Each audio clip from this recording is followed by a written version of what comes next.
মা আজ বৃষ্টির ওয়েদার বেশ ঠান্ডা ঠান্ডা আছে, কিছু একটা বানিয়ে দাও। শোনো, তোর রোজ রোজ ঝামেলাগুলো বন্ধ করতো। ঠিক আছে, আজকে করে দাও, কাল থেকে বন্ধ।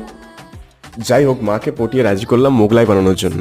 প্রথমে ময়দাটাকে মেখে মা লিচি কেটে নিল, আর তারপর পেঁয়াজ, লঙ্কা, কিছু মশলা, ডিম, ব্রেড ক্রামস, আর আমি একটু চানাচুর অ্যাড করতে বললাম, আমার বেশ ভালোই লাগে। তারপর ওটাকে খুব ভালো করে মিক্স করে রাখা হলো।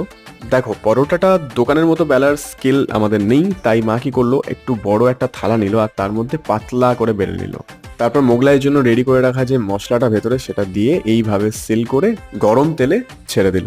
তারপর মিডিয়াম টু হাই ফ্লেমে এই পিঠ ওই পিঠ খুব ভালো করে ব্রাউন করে ভেজে তুলে নিয়ে রেডি হয়ে গেল আমাদের মোগলাই পরোটা।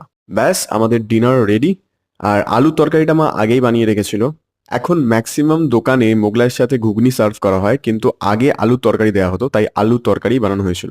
আমি এবার মোগলাইটা টেস্ট করি, আর তোমরা সাবস্ক্রাইবটা করে দাও।